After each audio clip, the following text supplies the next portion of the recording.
Welcome to The Relay, the legal show for personal injury law firm owners, presented by Lexamica, the #1 attorney referral network. I'm your host, Gabriel Stiritz. If you've been wondering what private equity rolling into plaintiff law actually looks like, not the rumors at conferences, but the real deal structure, because I'll tell you, there's a lot of chatter.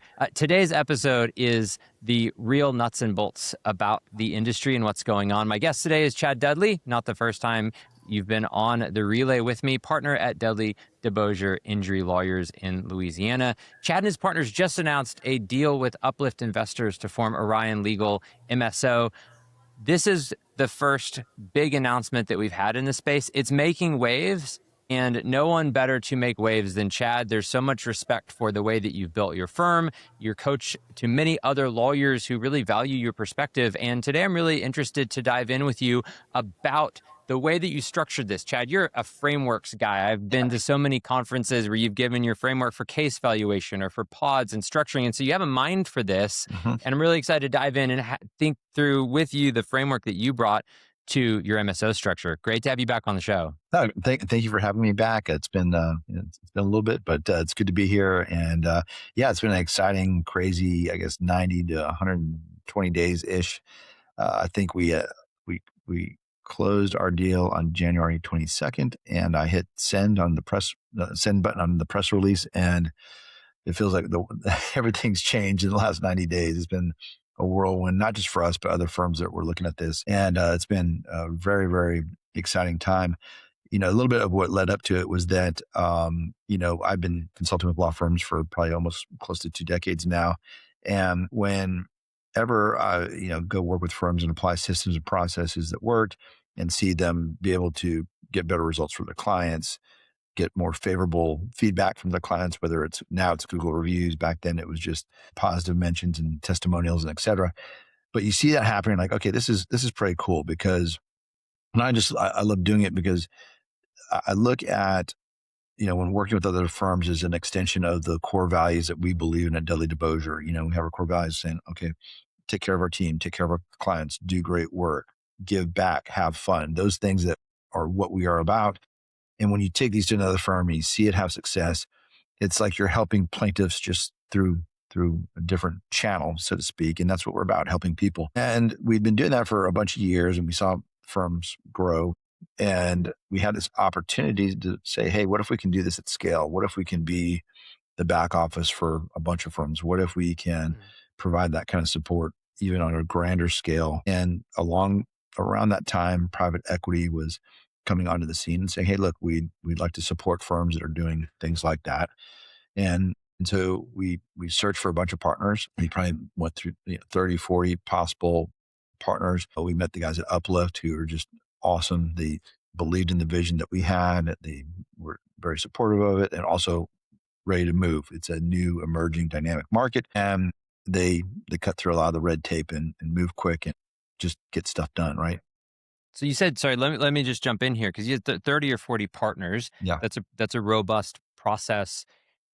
How did you lead it? Did you bring in a banker to lead it? Was that inbound, outbound? How did that work? We brought in a broker to help us with it. And we basically were working with a broker and an advisor. We brought them in, and they helped us vet and narrow down the possible candidates. And, it got down to about 3. We spent a lot of time with those 3. And it was just really connecting with, again, you're entering a partnership, you got to share the core values, the vision, get along, and just enjoy being around them, right? And so we spent time with the guys at Uplift and just connected, and like, all right, this is our team. Let's go, let's roll. And how dialed in did you have your framework prior to even the 30 or 40, but by the time you got to 3 or 4 final candidates, like, how similar were the deal structures that you had on the table? Was it roughly looking at the same deal with 3 different potential partners, or were the frameworks themselves different? There's variations, because we had a vision for our industry. And again, through consulting, working with hundreds of firms, through owning an advertising agency, working with bunches of firms, like, what, the market looks like, what the industry looks like, kind of what the needs are. And we had a very specific vision for what we think could really benefit a number of firms and also benefit a number of clients. When you talk about the deal structure, it's like, okay, when you share that, do you connect with the other side where they're equally excited about what the possibilities are? And that's really what resonated. The deal structure, yeah, there's slight variations and there's slight nuances, but we were talking about what we wanted to do. They were all in. Yeah. And you're, I think, unique in the law firm owners and the deals that I've looked at. A lot of this has been taking chips off the table for owners who are thinking about succession, thinking about pulling back. You are younger than a lot of the guys who are looking to sell across the industry right now. Do you see yourself as being in a similar position to them, or are you going to be more involved? I think if I know correctly, you're the CEO of the MSO as well, and sounds like you're going to be quite involved in the day to day moving forward. Yeah, I mean, that's exactly right. I'm going to be heavily involved, and the idea is that I think a lot of times you talk to owners and about, okay, what is this for? And like, does that mean I got to get out and go, whatever, play golf or shuffleboard or whatever? It's like, no, you can, Dude, does someone actually play shuffleboard, Chad? I don't think that's a thing. I don't know, pickleball, whatever, I'm a big fan of pickleball, by the way, but no, but I think people were trying to figure out like, what does this mean to me? And it can mean a lot of different things. While the deal structure is very common from each firm I'm talking to and saying, okay, here's kind of what it could look like. Some owners have reached out and say, you know what, I want to be out in 6 months and on an island sipping a pina colada, and don't bother me unless something's it's burned down. And then you got others that are like, hey, I want to maybe work for another 24 months, and after that, maybe want to reevaluate, or I want to work just doing what I'm doing for the foreseeable future. I just want to take some chips off the table. Others are like, some mix of that. And the idea is finding out what is important to the owners. They built these amazing, incredible firms, and what do they want to get out of some structure, the structure, and tailoring the deal to try and meet those needs and meet what they're trying to accomplish. And so they look a little bit different there. They're coming in from all different, from all different walks of what they want. And it's pretty cool. So I'm saying, like, I enjoy doing this. I've been doing it for a bunch of years. I love the whole process of it. And yeah, I'm playing a big role, and it has not slowed down for me. In fact, it's sped up. Now, I mean, you went from 3 months ago, you were on the selling side to now you're on the buy side, presumably. What's shifted in your perspective, and what would you say like the biggest learnings have been from, hey, I'm thinking about selling a portion of my law firm, to now I'm looking at buying law firms or portions of firms? Like, what would you say now that you've seen both sides of it? Are there any aha moments for you? Are there any things you're like saying, man, like this is really helpful to see now that I'm on the other side, to someone who's thinking about being on the sell side? Well, I think there's this, especially very early on, and I'm not downplaying it, but I think there's this big importance put on. Okay, am I going to be a platform firm? Meaning, I'm going to be the first one that this private equity group invests in through the MSO structure. And if I do that, it's going to be a better deal and all that kind of stuff. And I don't think that's necessarily the case, because we're bringing firms on board and into the MSO that. That they're not the first. We got it up and running, and they're joining, and they're getting great valuations, they're getting great terms, they're getting great, as if they were a platform firm. And I think that's kind of the way that the market's going. And we look at this going, gosh, there's so much out there. There's so much opportunity to be better and grow collectively, that we're bringing on some really, really great firms that help take all this on, right? We look at and go, okay, this is not our Dudley DeBosier thing. This is not our thing. It's the thing of the firms that are joining this group, and let's build something great together. And that's resonating with a lot of people that we're talking to. Taking this on all like one firm by itself, trying to go tackle all the issues would be a difficult task. And that's coming from someone that's worked with just tons of firms at the same time in different jurisdictions, different venues, different personalities, different everything. And I'm saying, all right, I think some firms are thinking like, oh, I'm going to be a platform firm and go do this. They don't quite know. If you haven't run multiple firms in other jurisdictions before, you may not know what you're getting into. So tread cautiously. I'm not saying you can't do it. I'm just saying it's more complex than you think. Well, and it's also not just about, do I want to be the face of something or do I want to be like a follower? Like, Yeah. it's not that dichotomy. It's, It's do you not. have the operational chops and the leadership chops to bring other people into a fold and do the integration? And like, that's taking on a lot. It's not just, I think there's Yeah. probably a misunderstanding as usual of, it's like a ego thing, or maybe more kindly, it's like a prestige thing. It's like, well, I want to be the face of this. It's like, well, that also comes with a lot of responsibility. And the question that I had for you next is, as someone who you've consulted with firms, you've coached firms, you've had an advertising agency, you've got partnerships all over, you've done a lot of that operational integration, cultural integration. I'd love to hear your thoughts on a number of areas. What, I mean, overall, like, what is your philosophy on integration once you bring a firm into the fold? And then I'll drill down more into some of the specific areas. Well, it goes back to like when I doing consulting with firms. I mean, I think the first thing, there's a book called The First 90 Days. It's a Harvard Business Review. And it's like, if you go into an organization and you're, and you're brand new, and what do you do in the first 90 days? It's a great book. And it talks about the STARS concept. And is an organization a startup, turnaround, accelerated growth, realignment, or sustaining success? And it talks about the concept where, realignment or sustaining success is different than a startup or a turnaround. And so as we sit here today, we are not going in and trying to start up firms or turn around firms. That's a different Mm, mentality. You got to go in and act fast and break a bunch of stuff. And, it's akin to hunting. You got to go out and bring something home every single day versus a realignment or a sustaining success firm, which a lot of the firms that we're buying are just real well run firms. mm, And the rule with those firms is, first, do no harm. Approach them from a learning perspective, approach them from getting to know the team, the people, the culture, understanding how they have become successful, and then collaboratively work with them to apply things that have worked at other firms. It's a different mindset. So if startup and turnarounds are hunting, realignment and sustaining success is more, it's farming. You can take your time, mhm. you can, plant some cry in. And I'm not saying that, we have any intent of moving slow, but there's a much more methodical, intentional, careful approach in those environments. And those are the kind of firms that we're bringing on. So, Yeah. that's And how we approach it. and where do you draw any bright lines around, okay, we're going to either preserve or unify the brand, ops, technology, like, Yeah, no, the where do idea you is preserve the brands of the individual firms that are in markets. We're buying firms that have great brands. They're joining the platform, and the idea is like, let's keep that going. But if you look, the teams that support the services organization that supports those brands, that um, you know, run them as they currently operate. And then if there's opportunities for efficiencies, which there will be, there's tons of opportunities to consolidate certain services, and whether it's how we use AI or whether it's other things that are rapidly changing in our world, then we will collaboratively choose which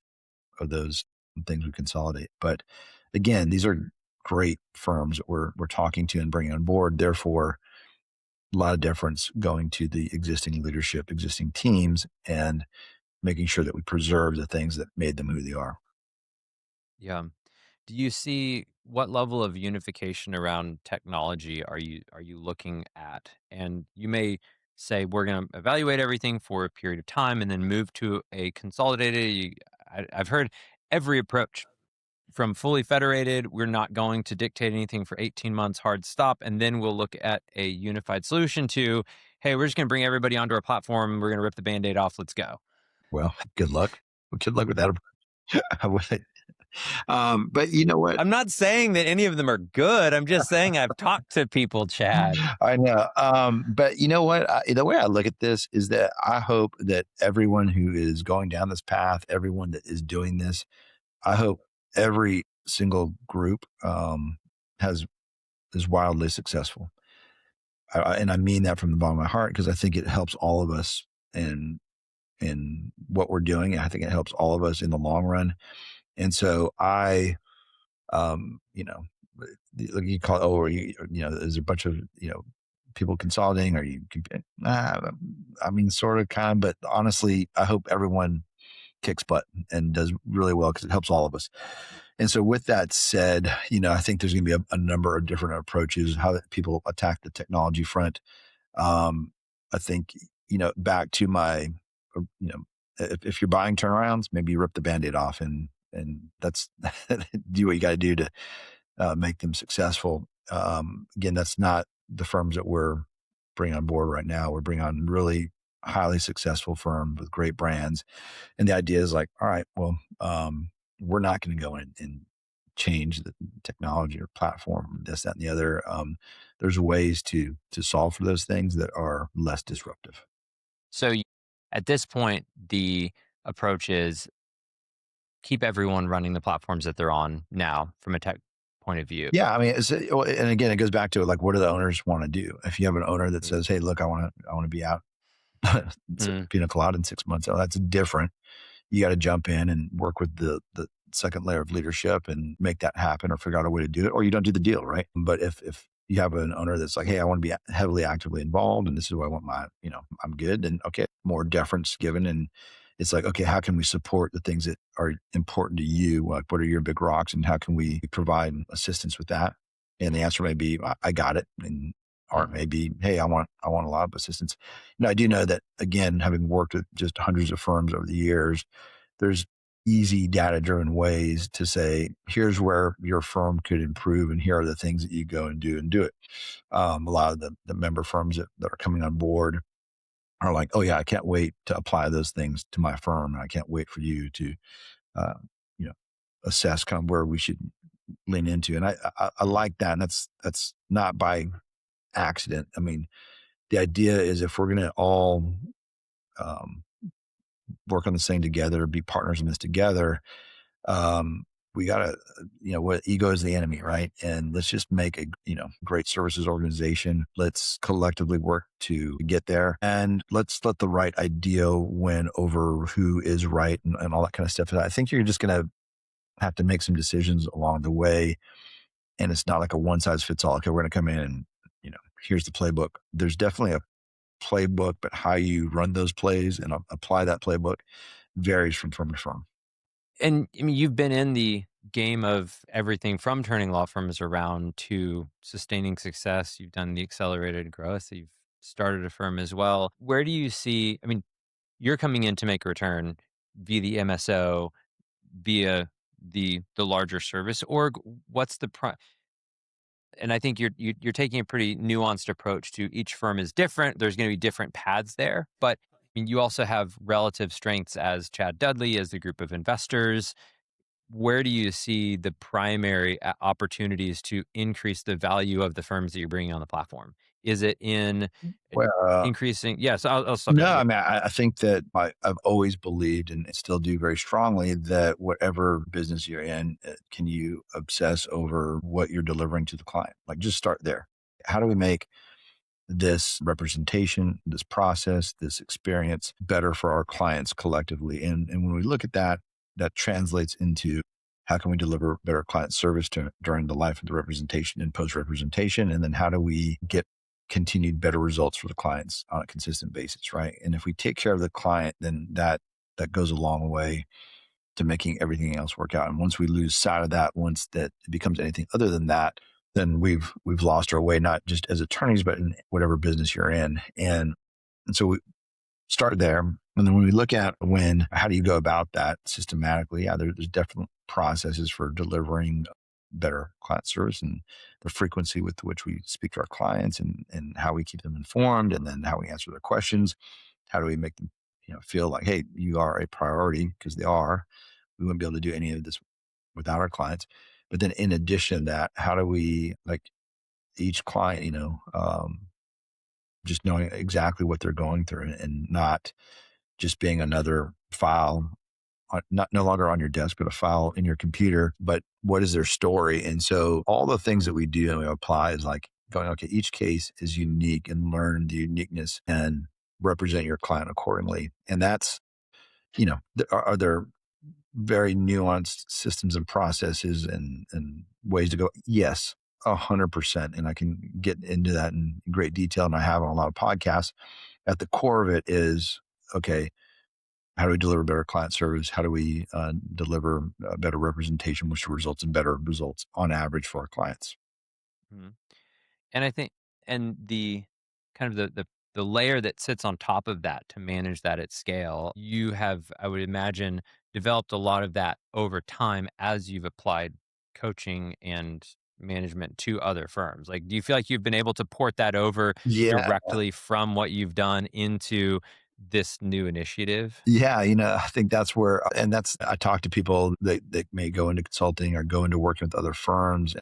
I think it's one of the most challenging things, right? So you become an attorney and you work in your career and you're like, okay, if I just keep my own little world organized and working well, great. And then you have some success and maybe then you're supervising another attorney and then okay, I just got to keep this guy. And then it grows and now it's 5 attorneys and more people. And consulting's basically say, hey, take all these things that you know how to do and how you built these processes and procedures, and now try and go implement them in a, another location with a bunch of strangers with a whole new team, resources, culture. And so it really forces you to stress test whatever methodologies you use to get results.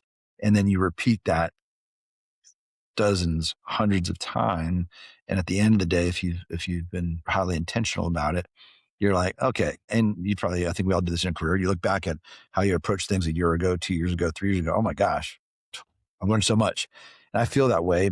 And so, when I look at that, I don't feel like I've learned a lot, Chad. I feel like I've failed a lot, and that I'm like, wow, past me was really bad. I'm just not going to be as dumb this year. yeah, right. And what really, the saying is what we learn from our mistakes are mentors, and mentors that's better, right? So if you can learn, a mentor being like a coach, a friend, someone that can add some value to whatever you're trying to accomplish, that's a lot better than learning from mistakes. And so I try to bring that to the firms I work with. But you look at that and go, gosh, if you have not done that at scale, if you not really worked through all those processes and procedures and know how to apply stuff in different environments, then yeah, it's going to be tough. Yeah. And clearly you're betting on yourself on this. And I think that's a good bet as someone who's sat in the industry for a while and seen the sophistication of operators across the industry. Question for you more on a personal level. What's the biggest growth area for you as you enter into this new phase? Like, you have coached so many firms, you've run your own firm. What's the new edge? What's the thing that you're like, oh, this is what I need to learn and nail down as we move into the next phase? As we go into this next phase, I'm excited about the dynamics of when I've worked with firms from a consulting standpoint. It is awesome and I love it. And I have great friendships, relationships, hung out, gone on vacations with some of my consulting clients and former consulting clients, and stay in touch. And you develop this great bond. What I'm looking forward towards is as partnerships is even sort of a deeper sort of like we're tied at the hip, financially, so to speak, and looking at going, gosh, how do you, slow down and just get to understand the culture and the dynamics and the team that you're now building together, and really, and I think, it's slowing down to move fast. And what I mean by that is going like, okay, I just take a pause and just get to know the people that you're shoulder to shoulder with. And when I played college tennis, and tennis is a very individual sport. And when I got to college, you're now part of a team, and you guys winning or losing is dependent on every single person showing up and fighting to bitter end. And it's like you get to know those guys and you get confidence in who you're going and play matches with and all that kind of stuff. And I look at that very similar way. Like, I'm looking forward to just getting to know these new partners and new friends, and it's gonna be completely it's gonna be different in the sense of like joining these bonds, consulting, all my consulting gigs at some point at the end, right? And you kind of go on, and but this is I mean, in cool some thing. level, it's like you went from being like the class tutor to now it's a giant group project. And Yeah. there's like pros and cons to each, right? Where it's like, okay. And correct me if I'm wrong, but I think you have a lot more hard power now than you did before. Like, as a leader of like a real group where there's shared equity across the whole thing versus before you're coaching, you're consulting, you're like, hey, I'm rooting for you. That's right. Maybe have some skin, but now it's like, no, like this is us. Like we Yeah. are all in this together. And like, I feel like that's got to be a pretty different dynamic, like one that's navigable, but it's just different than it was before. Yeah. Well, I've always operated as very, a very team oriented mindset. And that's part of the vetting process when we're looking at firms. We're going, okay, well, who, is get to know the persons that we're talking to. We're not just sending out, offers blindly. We're really spending a lot of time going, okay, is this firm, are these owners a good fit for what we're trying to accomplish?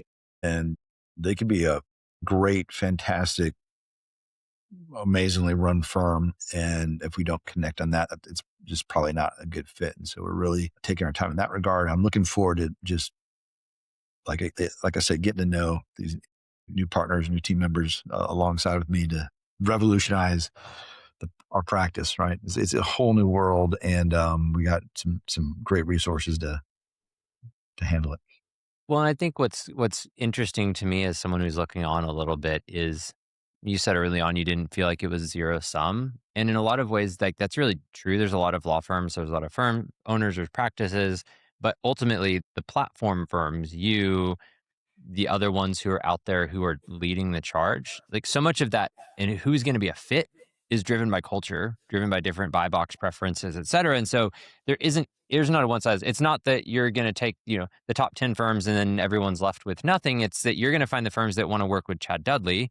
And then over here, you've got the Fred Litwiniak firms, and that's a different type of style and culture. And like you're kind of hiring in, or you're choosing the team that works with you. And even this past week, I introduced two guys who are both buying law firms. Now they're in different verticals, but like they just have different cultures, different sets of things they're looking for in firms. And so I think, it's not that there's not going to be collisions and competition, right? Like that clearly there is. And there are objectively better and worse firms to buy.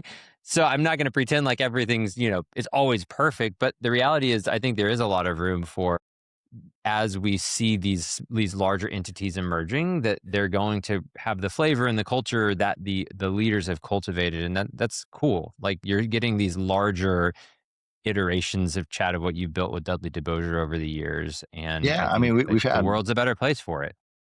Thank you.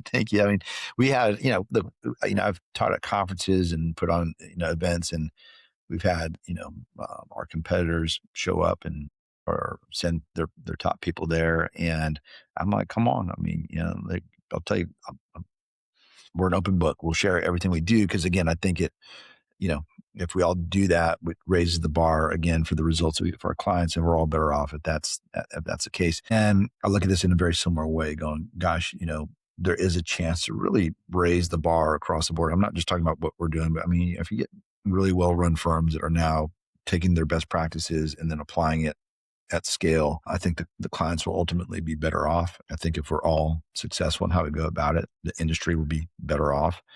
And so we'll continue to be the way that we are, open book, continue to share even in this dynamic, changing environment. Something that to put a sharp edge on it, is that I tell a lot of people that I talk to, look, business isn't always complicated, but it's hard. And I'll tell you what I'm doing, but you're going to have to do it. And it's like, I'm not downplaying that it takes smart people to create the frameworks and all of that, but like at the end of the day, you got to put it into practice. And I think there's a bit of, the competitor in me says like, yeah, I'll tell you what we're doing, but you're going to still have to come at me. And I'm pretty confident that I can run faster than you can. I know. I think Michael Phelps, shared his workout and his diet, and with a bunch of other, all his competition, they're all looking at going, oh, no, no, that's too much. It's too much. And like, and so I think in the same way, I mean, you look at what, it's tough actually doing it. And again, look, if people do it and they get better results for their clients and they're in our markets or whatever, that's great. It's better that's what we started this whole firm for. That's what we got in. That's what I got in this. My partners and I got into this for, is like, we like helping people. We like helping people that may not be able to help themselves, or may not, I'm the first attorney in my family. Same thing with my two partners. Like going, gosh, we're helping people that that may not know where to go when something bad happens. And if that's us, if it's someone else, I just hope they get some help. Absolutely. Well, good note to end on, Chad. Any calls to action, anything that you would want a listener to take away from this or think about or reach out to you about? Yeah, I appreciate it. Two things. One, I wrote a book called 7 Disciplines of Successful Law Firms. Trial Guides has picked it up, and it's about to go to print any week now. So go get a copy. Congratulations on that. It's the 7 top things that I've seen great firms do on a consistent basis. And so I go into detail about what those things are. And then in addition to that, if you want to talk about what we're doing with our MSO, just reach out to me, Dudley at DudleyDeBosier.com. Happy to set up a time to talk and share what we're doing. Fantastic. And I look forward to your second book, 7 Things That the Worst Law Firms Have All Done. That one will be even more entertaining, albeit less useful. Chad, thank you so much for sharing your time. And it's great to have you back on the podcast. And I look forward to hearing about how things develop for you. Really appreciate it. Thank you. Thank you for having me.